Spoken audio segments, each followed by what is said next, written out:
Bueno, primeramente voy a exponer sobre mi trabajo final de la teoría del derecho constitucional, pues mi tema a tratar es sobre la hiperpresidencialismo y la disolución de la Asamblea Nacional en el Ecuador. Sí, pues vamos a partir, bueno, que en contexto de la presente actividad académica, dentro de la revisión de nuestra Constitución del año 2008, he seleccionado esta figura jurídica que se puede aparecer como descrita en algunas fuentes del derecho constitucional, especializado obviamente en nuestra región, y que se denomina como hiperpresidencialismo. ¿Qué quiere decir? Que bueno, esto nos sustentará en base a una doctrina obviamente especializada y que nos refleja un sentido en el escenario ecuatoriano que se ha manejado bajo un estándar autoritario y predominante quien ejerce la representación obviamente del Ejecutivo a nivel nacional. Pues mencionando esto, a pesar de abordar una relación argumentativa como una crítica al contenido constitucional, pues dentro de estos 17 años no se ha podido desprender de esta particularidad, ya que esto es una expresión jurídica pese a los hechos que serán abordados dentro de un proceso investigativo. Me voy a permitir dar mención en lo que nos indica este investigador Cervone, que nos indica que es el hiperpresidencialismo, que puede ser entendido obviamente como un resultado de la coincidencia existencial del presidencialismo fuerte y del populismo y de la dinámica que se origina a partir de la interacción entre los fenómenos. A tal propósito, cabe señalar que existe una dificultad objetiva en determinar, obviamente, la coincidencia a la cual nosotros nos referimos, que relaciona en las dimensiones dentro de los cuales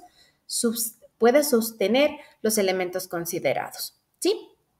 Esto nos quiere mencionar en parte que es una figura jurídica que se centra en una decisión en quien asume el rol de mandatario pues, de una nación, que en este caso pues, nos sucedió en el gobierno anterior, basada en el costumbrismo, obviamente de ser populista ante el aglomerado que finalmente decide elegir el candidato por su grado de expresión cultural y una fuente de contenido demagógico, ¿sí? Pues en esta situación, en este caso, ya sea el presidente o la presidenta de la República que se encuentre en mención, dice, podrá disolver la Asamblea Nacional cuando en su juicio este se hubiese arrogado funciones que no le competan constitucionalmente, previo dictamen favorable de la Corte Constitucional, o si de forma reiterada e injustificada obstruye la ejecución del Plan Nacional de Desarrollo, o por una crisis grave política, o quien quita por una conmoción interna. Esta facultad puede ser ejercida por una sola vez dentro de los 3 primeros años de su mandato, en un plazo máximo de 7 días después de la publicación del derecho de la disolución, obviamente, del Consejo Nacional Electoral, el mismo que convocará para una misma fecha de elecciones legislativas y presidenciales para el resto de los respectivos periodos,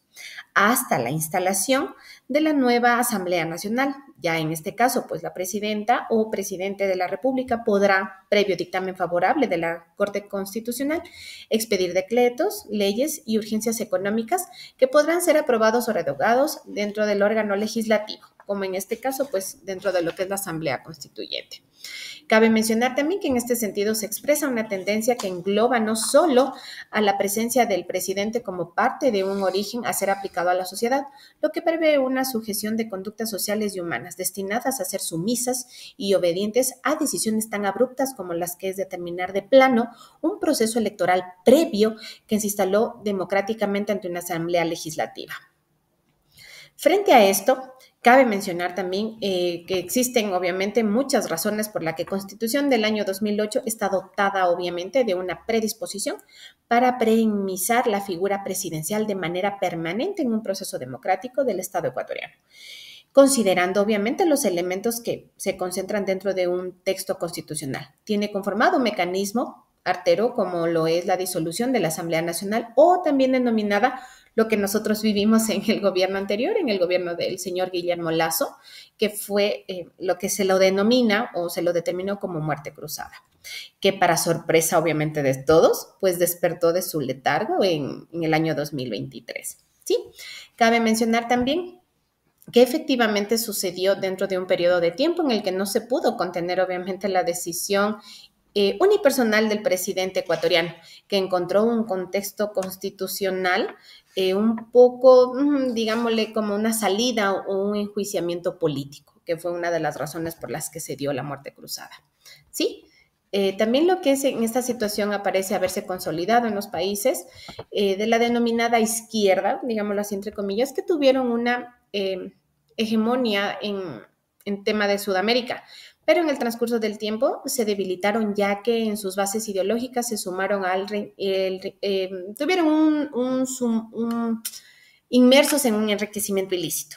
Los continuos casos de corrupción, no obstante, obviamente no se pudieron despotricar dentro de sus constituciones